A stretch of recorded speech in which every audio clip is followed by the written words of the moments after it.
Welcome to Real Parenting for the Sensitive Moms, for moms who feel everything and still show up. I'm Adrienne Bishop, your co-host and parenting coach.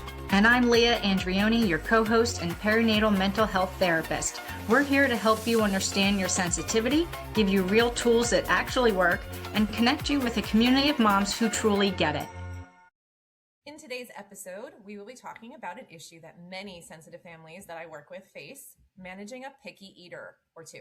Dealing with a picky eater in the family can be incredibly stressful, and parents tend to blame themselves and simultaneously not know how to help their child. I have a picky eater in my family who was just diagnosed with ARFID, so I know firsthand how hard this can be.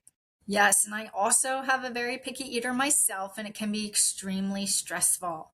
That's why we are so excited to welcome Jennifer Anderson of Kids Eat in Color to get some tools to help our picky eaters. Jennifer Anderson is the founder of Kids Eat in Color, a trusted, comprehensive resource for parents supporting their child's nutrition and relationship with food. She has a social media audience of over 2 million. She's the CEO of Better Bites, a platform of digital health programs that help families treat and prevent feeding and nutrition challenges. She is also a registered dietitian and has a Master of Science in Public Health from the Johns Hopkins School of Public Health. She is the author of Feed Them Well, a guide to raising healthy, confident eaters for life, forthcoming September 8th, 2026. She's been featured in national media, speaks at professional conferences, and has created accredited continuing education for healthcare professionals, meaning physicians, nurses, dietitians, and therapists who learn from her work. Jennifer is also a parent. Her first son's early growth struggles put her on the path of specializing in child feeding. When her second son began showing early signs of extreme picky eating, she knew what to do, and it worked. That experience has shaped everything about Kids Eat in Color and Better Bites. She lives in Maryland with her husband and 2 kids. Jennifer, it's so nice to meet with you and talk with you today. And I'm fangirling a little bit right now. I love your platform and your advice to parents and have used it myself with my kids. And so I'm super excited to talk to you about all things picky eating. So I'm just so happy to have you. And I know the parents we work with are going to immediately connect with all you're going to say. Thank you so much for having me. I'm so excited to be here. Yeah. So first of all, I'm curious, a lot of registered dietitians probably wouldn't be going to Instagram as their first thought and make a business about picky eating. So what inspired you to do that? Yeah, so when my son was 9 months old, I stood in the pediatrician's office and she said, "Oh, he's not gaining weight." And at that point, like the floor opened up. And I thought, oh my gosh, I failed my kid. I'm a registered dietitian. Doesn't he know that? Isn't he supposed to eat how I wish he would? Fast forward 3 years later, I am making these high calorie, cute little lunches to capture his attention at preschool. And I thought to myself, gosh, I cannot be the only parent having a hard time feeding my kids. At that point, my second son had already been, showing those signs of extreme picky eating, those early red flags. And so a friend of mine was like, "Hey, you're making those cute lunches. Why didn't you put them on Instagram?" And so I did, and I would add a caption. It's like, "Hey, this is why I'm doing what I'm doing to help him eat a variety, to help him eat more food." And then it took off from there. And I learned, I'm not the only parent having a hard time. That is such a great story. And it makes so much sense because we were at that time, posting pictures of food. That was the thing. Yeah. So it makes sense. Might as well post your beautiful creations that you have with the little flowers and Right. those little cookie cutters, but they're not cookie cutters. Yeah. Some people are like, "Oh, that puts so much pressure on parents." And I'm like, look, you have a kid who's having a hard time. You're not doing this for fun, although it can be fun. You're doing this because this is a strategy to help your child's health. And gosh, if you don't want to do it, fine. You're willing to try anything. So This is one of the things you can just try. So it was nice to have that as an option. Look, make the pineapple into a flower and put a cute little toothpick and see what they think. And if it doesn't work, you do something else. It's okay. Yeah, exactly. Yeah, I love that.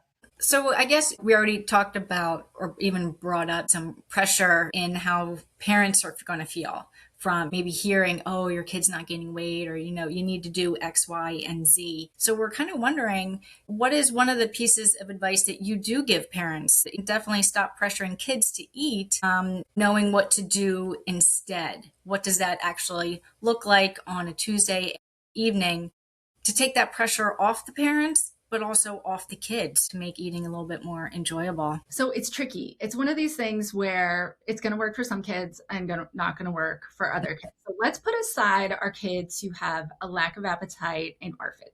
let's put those kids to the side for a second. Let's talk about all the other kids, which is most kids.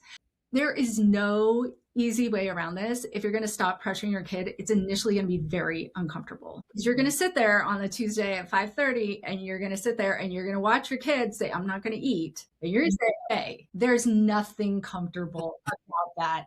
In that moment, especially when they're like, oh my gosh, they're going to be up. They're going to be up in the middle of the night. Okay, let's say they are up in the middle of the night. You're going to give them a cheese stick, unless that's a choking hazard, in which you're going to like give them some shredded cheese, right? Assuming that's okay for them. So that's what you're going to do. Have a plan for that. They're not going to keep waking up in the middle of the night just so they don't have to eat dinner. Again, ARFID kids aside. So it is hard. Initially, they're going to be like, well, that's not what I want. You can say, okay, well, you can just sit with us. After you do it for a while, your kid is going to understand. They're going to be like, oh, she's not going to actually get me another dinner.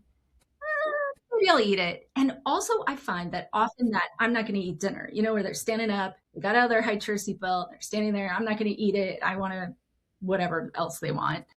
And you say, well, you don't have to eat it.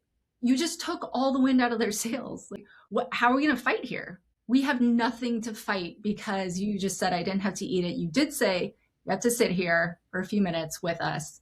That's fine. And often if you can engage your child at that moment in play and saying, oh, hey, how was your day? Let's do a guessing game. Let's tell some jokes, whatever it is. They'll forget that they just had that battle with you, some kids, and they're going to get hungry and they're going to be like, oh, I'm actually hungry. So if you're holding a schedule at home where you're saying, okay, this is when we're going to eat, this is when we're not going to eat, and they come to the table hungry, and then you stay consistent, not that that's easy, but let's say we're going to stay consistent, then all of a sudden the kid starts to realize, oh, this is the deal. And no pressure becomes a lot easier because you've done it. You realize, okay, nobody's going to die because we didn't pressure. But it is uncomfortable. It is uncomfortable moments when they say, I'm not going to eat. And I find also parents are like, oh my gosh, if I don't pressure them, they're not going to branch out. I get that.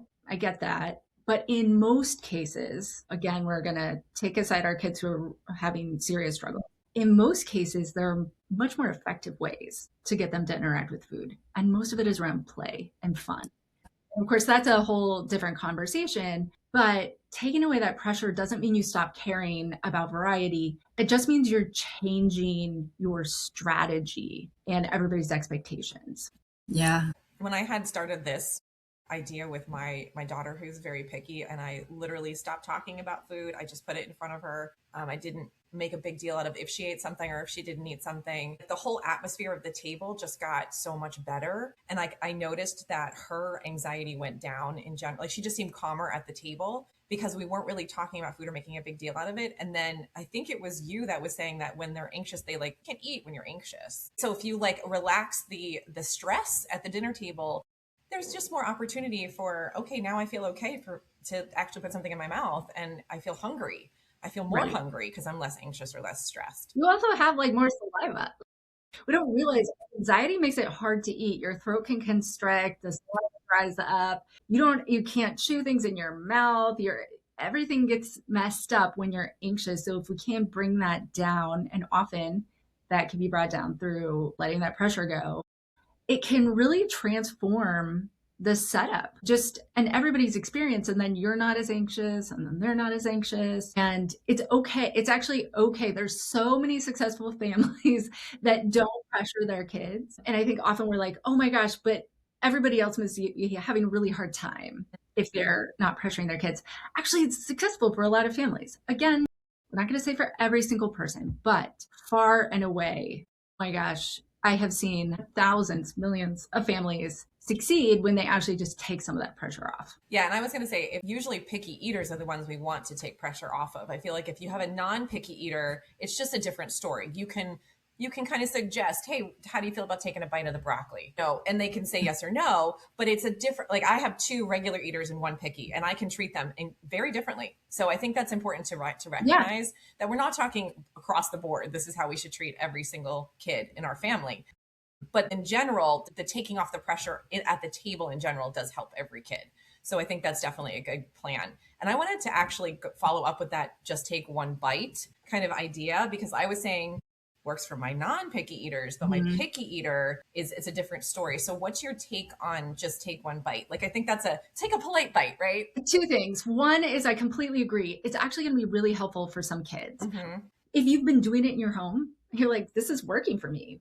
There's not major tantrums. People aren't melting down. There's not anger or yelling or all these things that can happen from the table. The one bite rule is like not causing problems. Great. Keep using it, because honestly, tasting food, the more we taste it, the easier it is to learn to like it. That's like the most effective tool at learning to like something is actually eating it repeatedly. So if it's working for you, fine. If you've got a picky eater and it's resulting in tears and meltdowns and drama, it's not working for you. Like that's your sign. It's actually not a strategy that's working for your child. You don't have to do it. You don't have to do one bite. Again, those picky eaters often succeed when there's a more fun approach, a more relaxed approach. And I think we also forget as parents just how powerful our modeling is. When you're sitting there and you're modeling and you're eating it, no, it's not going to fix your extreme picky eater. That will never be enough. But making them try a bite often backfires in that situation. So if you're using it, good, fine. What I really stay away from is calling it a one polite bite or a no thank you bite, because I think we really want to teach our kids that like you can say no thank you to something without trying it. That is something that you're going to be practicing day in, day out. And if you're constantly reinforcing this idea, in order to say thank you, no thank you, you have to try it. No, that's not what we want for our kids. We want them to be able to say, hey, that doesn't align with my lifestyle. That food I'm allergic to. That food gives me a stomach ache. That food will make me throw up. Whatever it is, right? I should be able to say no thank you without actually having tried it. And especially as they get older, as teenagers, you want them to be able to say no thank you to things without trying them. Right. Yes. Right. And people are like, oh my gosh, well, it's not like I'm saying you have to try smoking. Well, no, but if you've reinforced this idea every single day of their lives that they have to try something in order to say no thank you, the bridge is just not that far. So I think we can teach kids to say no thank you and still not try it. As a hostess, I don't care if a kid tries something or not. If they take one bite and don't eat anymore, like that does not suddenly make me feel better. I would much rather have them just say no thank you, I don't want any. And again, the polite bite. Why is one bite polite? Again, I didn't grow up with it. It makes no sense to me. And again, we should be able to politely say no thank you, like modeling that polite no thank you, teaching kids how to be picky in a way that is like socially acceptable, because they're going to go over to somebody's house and they're going to see something that they can't eat. What are they going to say? They need to know how to politely refuse something that they can't eat in a socially acceptable way. So yeah, polite bite's not, I just like to stick with the one bite rule. Just call it what it is. It's a one bite rule if your family has it. It's interesting that you say that, because my daughter just got diagnosed with ARFID. And one of the biggest things she was saying to me was like, now I know what to say to people when I don't want a food. And I was like, oh no, did she not know what to say before? That she doesn't just no thank you. But I think even saying no thank you sometimes, especially for older kids, it feels like a rudeness or a rejection. Yeah. So right. I love that we just need to reinforce that it's okay to say that. It's okay to just, a no is a no, right? Yeah, no explanation needed. Right. Yeah. I love that. Yeah. Yeah. What I'm hearing, Jennifer, I work with moms. So moms through pregnancy and beyond. And what is coming up for me is how many moms and parents are really trying to parent kids and feed kids based on their old beliefs and what they grew up. The clean plate club, the one bite, like all these different rules that, generations before have passed down. What I'm really hearing is that you're trying to change that and giving parents permission to say, you don't have to do that. You can sit there and have your child maybe not eat or not try, but here's, different, more playful kind of thinking out of the box ways to get them to eat. So we don't have to pass on those things that I know for most of the women that I work with, they don't want to pass that on, but they also don't know what else to put in the place of. So when I was looking through your Instagram, I really loved it. I was like, this is so clear. This is so concise. This is so fairly easy to implement. But that's what keeps coming up when we're talking about the one bite, clean plate, and things like that. And something that has always, I think I still probably struggle with too, is dessert, is saying you have to finish your plate and then you can have dessert. Do you have a different way of handling desserts and treats and things like that? Yeah. So I think first of all, I think there's a lot of options. I've had parents get like really, really, really worked up, like, oh my gosh, like I can't, I don't like what you suggested in this one post, but like, it doesn't feel right. And I don't want to mess up my kid. It's okay. It's okay. Like, this is actually a much smaller risk thing than anybody thinks of. It makes great Instagram content. There are so many eating disorder dietitians out there who make this huge drama out of dessert and how you handle it and how you talk about it. Research does not support that. So everybody can like take a breath. You really aren't going to mess this up. If you're already thinking about it, you're already worrying about it. You're not going to mess it up. I promise you. That said, it can be a real pain, especially in our culture where there's desserts everywhere and all this stuff. The one thing that we sometimes don't think about when we're thinking about clean plate clubs and things like this and dessert is if you tell a kid, hey, you got to eat your broccoli to get your cookie, they hear cookies are better than broccoli. Yeah. Which is exactly the opposite of what most of us want, where, yeah, we want them to enjoy cookies, but also we want them to enjoy broccoli. We want them, ideally, we want them to theoretically eat more broccoli than we do cookies. So when we're kind of holding out the dessert as that reward for eating the broccoli, it can sometimes work against us. An easy way to kind of turn that around is to put a small child-sized portion of ice cream right there on their plate or next to their plate, and just don't say anything.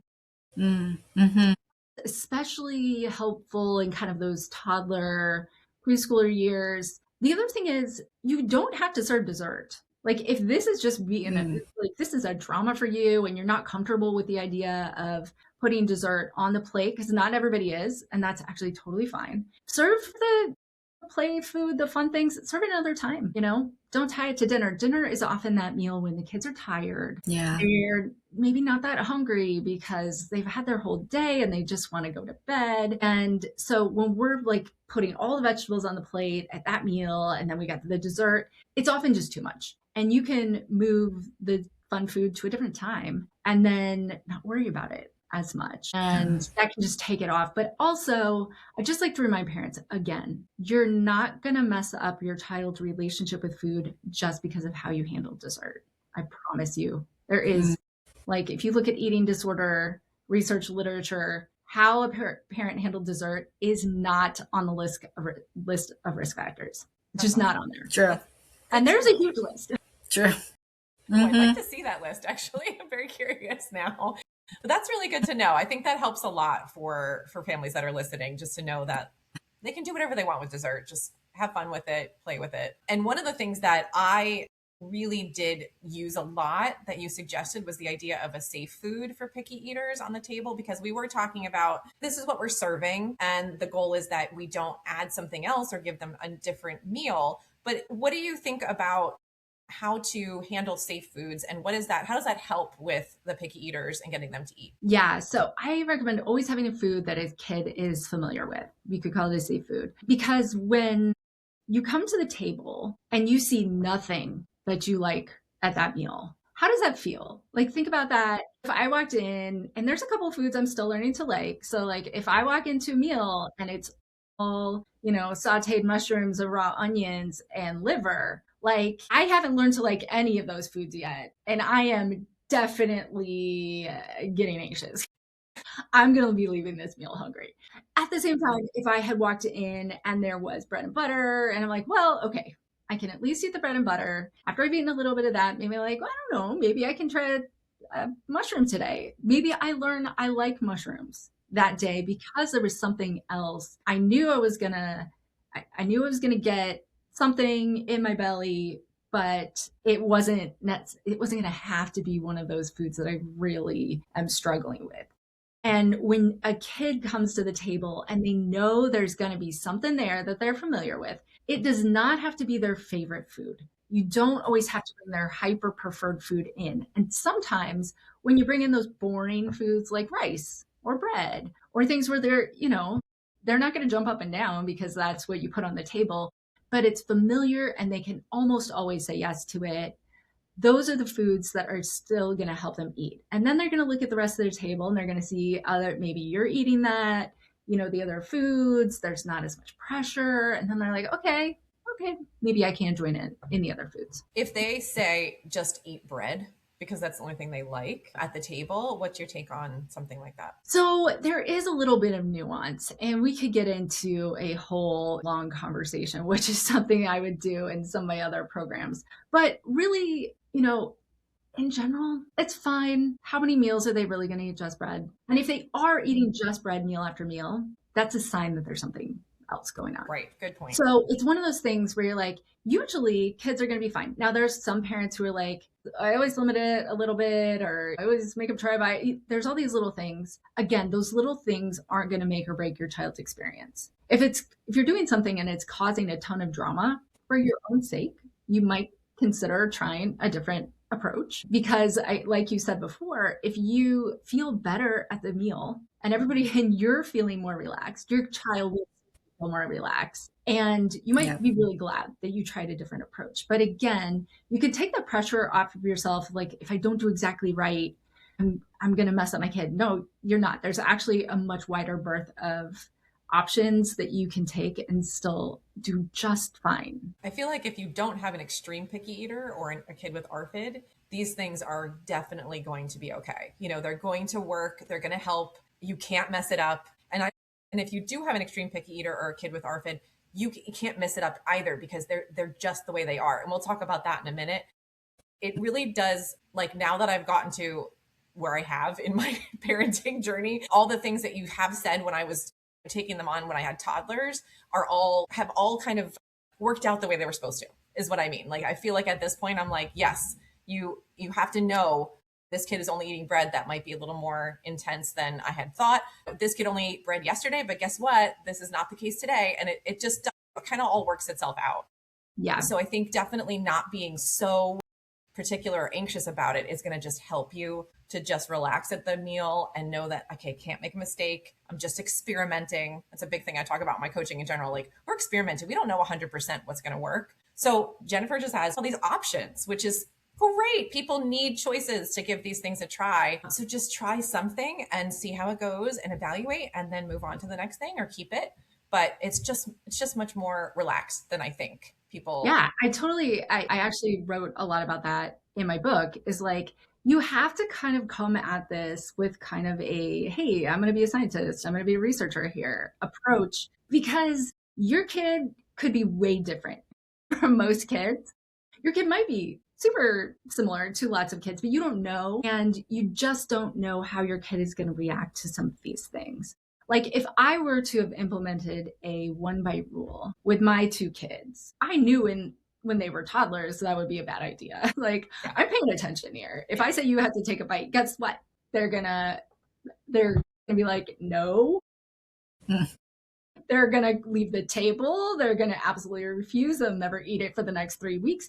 I mean, just personality-wise, that would have been just an unhelpful rule for us. Instead, we took a different approach, and we were able to kind of move through so much of those situations. But I think you see Instagram posts or TikTok videos, like whatever, these little things are like, do this and your kid is going to be like that. Look, nobody knows how your kid reacts to any parenting strategy. And so if you've got all these little bits of information from all these different posts everywhere, and you're like, oh, these are all the rules. They're not.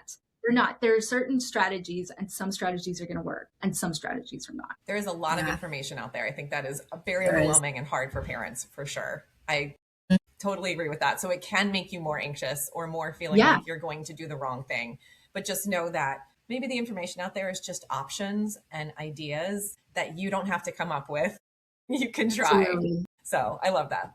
Yeah, I really wanted to kind of talk about this before we get into specific ARFID, but how would you know, or a parent would know, if this is just a picky eating phase, or there could be more going on, I might need to get an evaluation or some help right now? Yeah. So this is my big beef with kind of the whole ARFID approach. And I know, we're going to talk about it, but we all still are talking about it right now. So like, when we think about extreme picky eating and ARFID, we didn't have a diagnosis for that until 2013. It's just not that old. So a lot of doctors weren't trained in it. Yeah. And they haven't been either exposed to it or they haven't been exposed to continuing education about it. And I just have so much, it's so if you're a parent of a kid who's really struggled, you go into the pediatrician, they're like, well, let's wait and see. Let's wait and see until finally you're like, I don't want to wait and see anymore. I don't. And that makes sense because you are waiting and seeing it and you're seeing that it's not improving, but the healthcare provider may not have received education on that. So unfortunately, I think that is one area where as parents, it is a little bit on us to sometimes advocate for our kids. And in some cases, we may have, I don't know, it's just tricky. So anyway, I have a pet peeve about this. So I created a new tool with a group of OTs, psychologists, behavioral specialists. Oh my gosh, we had a huge team that put together the pediatric screener for ARFID and extreme picky eating. It's an amazing tool. I actually took the test for my daughter and it came out that she was an extreme picky eater in the test. So yeah, definitely a good tool. I loved it. So now I have this new one. So the PSA Eat is something that I just recommend because it's going to go through not just the indicators, something that would say, hey, kids with ARFID have this. It is also going to go over those risk factors because again, we have that wait and see issue where we're saying, I got a 2-year-old. My 2-year-old is falling off the growth chart and you're telling me to wait and see. Like, what does that mean? Do you think maybe there's a bigger issue? And they may not meet criteria for ARFID yet because they're 2 years old and nobody's diagnosing a 2-year-old with ARFID. I don't even know you can. Probably could, but like that's going to be tricky. Yeah. But we need to know, do they have those risk factors? Is ARFID on the table for us? And that's what this screener does that no other ARFID tools do, because those are just screening for ARFID. I'm like, that's not enough. It's not enough to just look at ARFID. We have to also, some kids have extreme picky eating, they don't have ARFID. So it's ignoring all those kids who are struggling. And it's also not able to be used for those early years for that, hey, my kid is 12 months old. I mean, I started noticing the red flags for extreme picky eating in my son when he was 10 months old. And I really attribute that recognition, that two-month window of me watching, being like, okay, there's red flags here. I have to really double down on all of the best practices and really go all in on it. And he actually never did. He never did become an extreme picky eater. And the more I've learned about him, the more I've watched him over the years, the more I'm like, oh my gosh, he had every risk factor for becoming an extreme picky eater. Like, wow. I mean, not everyone, you can't really have all of them all, but like this kid was on the road. And the fact that we were able to turn it around has given me a lot of hope that we actually can prevent some, not all, we can prevent some extreme picky eating. So it's one of those things. Anyway, that's my spiel for the PSE because I think it's just such an important tool that you can actually like take the results to a provider and say, look, this is not normal. Or you can take it and be like, oh, my kid is totally normal, doesn't have any risk factors. I don't even need to be thinking about that. But I do find those parents don't think to take it. Yeah. They're like, yeah, nobody's like the parents who have kids who are like just in the face, they actually don't really think to take a screener like that. It's only somebody that has a lot of issues. And it's interesting that you say that because I brought my daughter's issues to like 3 or 4 professionals and all of them dismissed it. All of them dismissed it. Absolutely. So I think it's really tough. And anybody that's in this position, it's an uphill battle with a lot of situations because you can't find the right professional that will listen to you or someone that can treat you, someone that can help. Absolutely. It took her till she was 15. So it's been a long journey and it's really frustrating. It's so hard for the parent because in those 15 years, my guess is you've been laying about it at night thinking, is my kid going to be okay every day for 15? It's probably like the main worry I have about her, pretty much. Yeah. So I agree with that. It is really, really stressful. And so I know that you have a program that actually treats ARFID, or it's specifically for ARFID. I guess it says, so I'm curious. Can you tell us a little more about the Better Bites program? So again, I mean, this is like my, I cannot stand by and watch all the parents with kids who have ARFID and extreme picky eating being like, get the wait and see treatment, or their providers don't have access or don't have options, or they don't have options for providers. So I really just finally said, I used to have a kind of a general picky eating program where it was actually based on ARFID treatment, but really kind of in general. And I was like, no, we need to actually have parents in this program who have a kid with ARFID so that we can give them an option, because there's so few options. So it's kind of like, there's a couple things that go into it. One is the PSAE, so parents can finally know, like, am I dealing with a typical situation here, or is it not typical? Also, it's providing, I created a continuing education workshop that's accredited so that doctors can get continuing education for this. So like now I can go to my doctor and say, please, would you take this? I mean, I don't know that they would love it, but like, how else are we going to do it, right? Send a message, hey, I just learned about this. It's extremely low cost. It's like $25, and they get their continuing education, which they have to take anyway. So I feel like we got to give parents those tools. Because when you have ARFID as a kid, you do need to have your healthcare provider run a bunch of labs and make sure you're okay. So we can't just write off providers because we need them. And often ARFID can be complicated. So we need a bunch of different ways of assisting our child. Also, sometimes they're going to have other needs. They may have other diagnoses or things like that.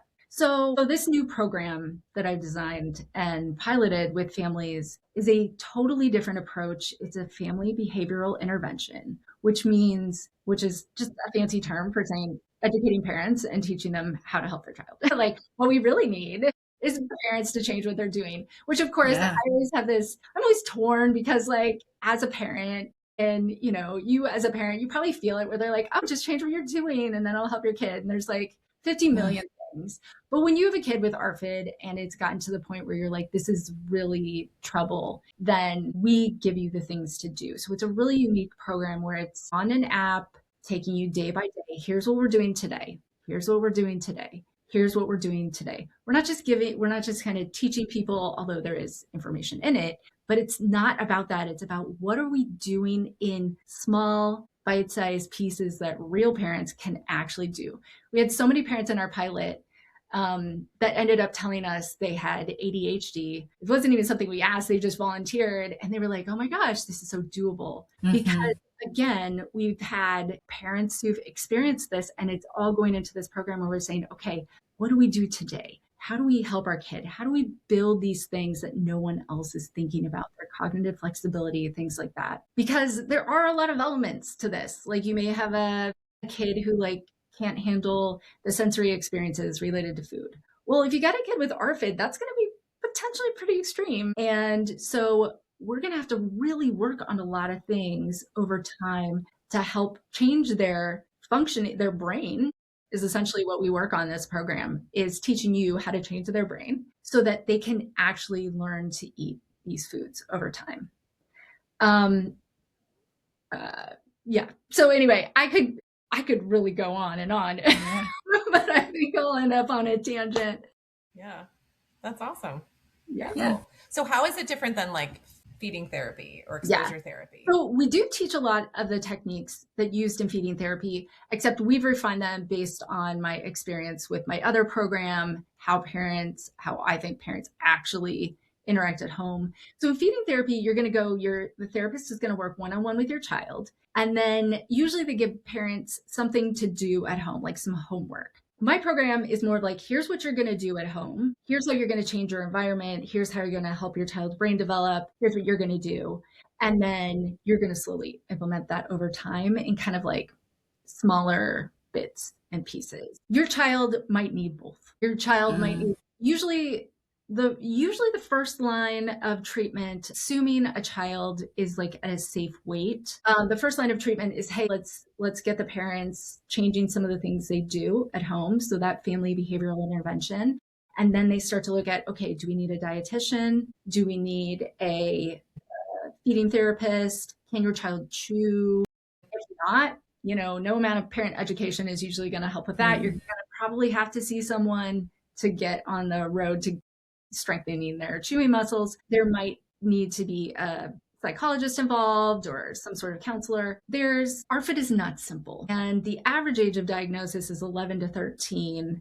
And, once you get into those teens, the kids are struggling. And there's a lot going on. And so, yeah, you need to change things at home, but also there's going to be these other components, especially if there's like a weight gain issue where they were underweight or they were growth restricted.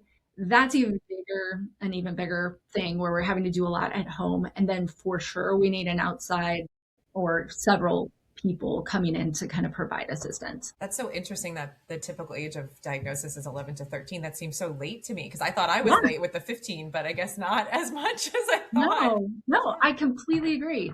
That's why I'm so passionate about like our screener, because I'm like, we have got to be screening kids when they're 1. Wow. Like, now, granted, your child could not have been screened when they were 1 because ARFID wasn't a diagnosis. 11, that would have been. Yeah.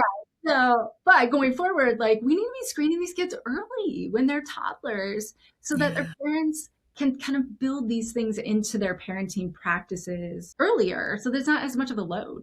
Well, my daughter, when she was a toddler, refused to eat fruits and vegetables already, like at age 18 months. And I thought, okay, 18 months is when they get picky, so I'll wait a little bit, but it never came back ever. Right. So it's like, it definitely can start very, very early. Right. And I would have really liked to have some support at that point instead of just, okay, well, I guess this is how she is and I'll just try some things and see and hope it works. But I love how you have the program that could be in conjunction with maybe another professional, because even now when my daughter is seeing a feeding therapist, I would love more support from me at home. Yes. So I think that's a great, like if it's a combination of the two, I think that's a great option. And we have a lot of people kind of suggest it. Their kid might be in OT or something like that. And then they're like, but we really need support. And also sometimes we forget just how hard it is on parents. Like it's really, really hard, isolating, defeating. Sometimes we have a parent who kind of understands what's going on. And then the other parent is like, this isn't real. So they end up just, being in this situation where it's just really, really hard. And so being able to come back to like our community where we have other parents, it's like, oh, guess what? You're not alone. You're not the only parent experiencing this. Like, hey, you can come here and we'll believe you. That is really huge. That is huge. It is. You kind of feel like you're going crazy a little bit. Right. Yeah. And especially since, at least for the moms I talked with, dinner time specifically and food for your kids and for your family is such a very, very high stress situation anyway, even if they don't have picky eaters, let alone ARFID. Yeah. So just having it all compound on top of it, and then being able to go to your program and just being able to join other moms when they're all like, yep, I see you. I hear you. We went through the same thing. It's so important. Thank you so much for doing that. Yes. So on top of the programs that you have in the community, you also have written a book, like you mentioned before, and it comes out on September 8th. So that's very exciting. And I was watching a couple reels of yours that you said it took 3 years to write or something. Yeah, I did. So long. I mean, it was basically in process for about 4 years. And by the time it comes out, it will in like 4.5 years. That's amazing. Good for you. Congratulations. That's a really big deal. That's amazing. So, what made you want to move to that medium to write a book? Yeah. You know what?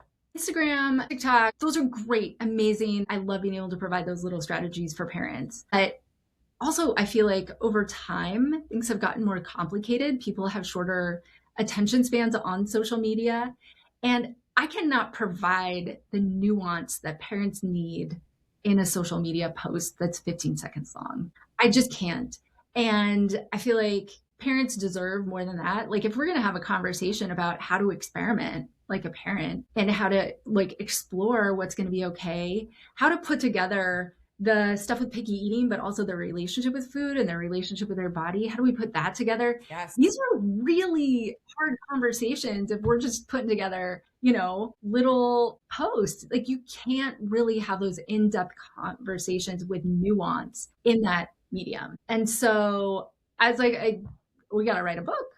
That's really the only answer here, because then you have, and granted, I mean, the number of paring downs that this book went through to be as succinct as possible. I wrote this book like 8 times, but really, I think these conversations are bigger than a headline. And that's all that we're getting out there. And we're not getting anything that pulls it together. Like, we get really scared about food dye, but then we're like, wait, but then I just read something about fiber. Like, what's more important? What do I care about? Like, are sweet potatoes dangerous because I just read they have heavy metal in them? Like, we're hearing all this information and we don't have any way of putting it into something that makes sense for us. So our heads explode and we're anxious. I cannot stand by and watch that continue to happen. And so this book actually addresses that. And it's like, okay, here's how you make sense of it for yourself so that you're not always relying on somebody else to tell you the right way to do this. Because again, really helpful. We're just like trying to outsource our confidence into somebody else's confidence. And you need yourself to be confident in, because otherwise you're just going to be constantly anxious. Yeah. Yep. I also have a lot of it, my own experience, but with everybody, it's a lot of decision fatigue too. When you have so much information coming, it's like, well, how am I going to get my child to do X, Y, and Z? And when it comes to dinner, it's just like, I can't do it anymore, especially that time of day. Yeah.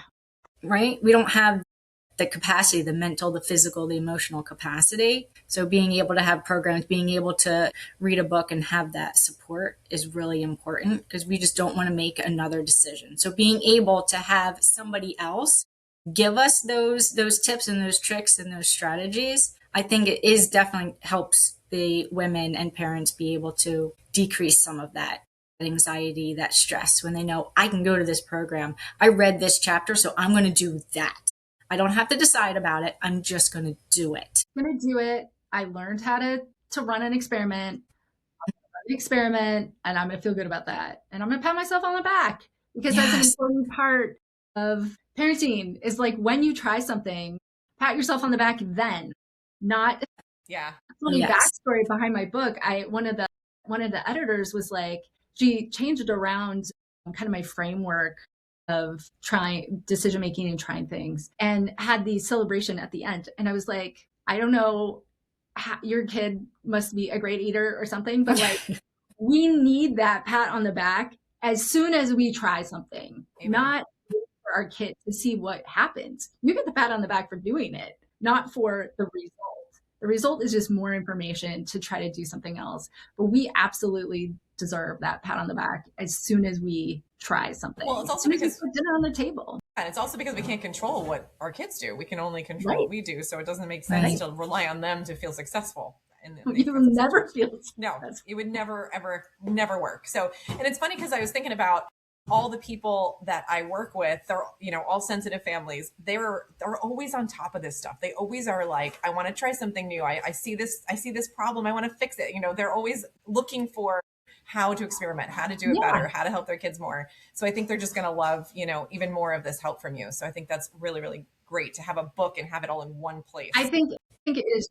Honestly, I think it's what the world and myself, like, I started using the tools that I created. I was like, oh, this is what I need. So I made it. Now I'm using them. And I'm like, oh, this is so helpful. That's usually how it starts for most of us, right? That's great. Yeah. So yeah. It seems like you had some things surprise you when you did the research for this book. And there was something that a couple things you decided to change in regards to what you recommended that people do. Was there something specific that pops to your mind when you think about like what surprised you? Yeah. So I had initially written the first draft of the book, and I just kind of like drafted it. And then I was like, I'm going to go back, make sure I gather the most recent research and kind of, tweak the book and that sort of thing. And then I realized, based on some newer research, major things had shifted, and I pretty much rewrote the book after that. Wow. And the thing that really kind of shifted everything is when I realized, and came out largely in some of the newer research, is researchers hadn't really considered the fact that parents might change what they do based on their child. So I think in a lot of parenting literature, we read, oh, well, if you do this as a parent, your kid is going to do this as the child. And it's assumed that parents have the last say in what happens with their child. That is not even the truth, right? No. And I think the parents listening to this podcast will laugh along with you because they're like, okay, what do parents do half the time?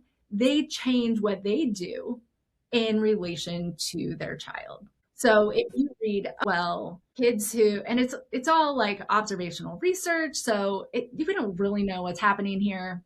You say, oh my gosh, kids who have ARFID were much more likely to have been pressured to finish their plate. Of course they were pressured to finish their plate because they were underweight, because they had ARFID. It doesn't mean the pressuring caused the ARFID. So there was a lot of that. And one section that I really rewrote in depth and just completely, I don't know, say completely changed is kind of, it's a little strong, but was the part on restriction where we're talking about desserts and we're talking about these sorts of things, where I had really thought that the research was like, hey, this is really, really significant. And the research is like, no, it's not.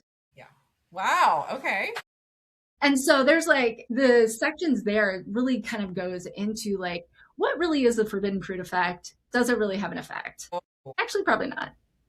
It actually probably doesn't. So some things like that. I think that was the section that really had the most mind-bending shifts for me. But of course, like I ended up having to hire research assistants. So a bunch of women with PhDs and myself, we read thousands of papers, went through thousands of citations. And in some of these areas, especially in relation to like the restriction and that sort of thing, went like all out. And by restriction, just to clarify, you mean like when parents restrict certain food groups or certain foods? Certain food groups, certain foods, like, people like, oh my gosh, what if I only say they can have 2 cookies? What if I say they can have as many cookies as they want? Can I put these limits? Can I have boundaries?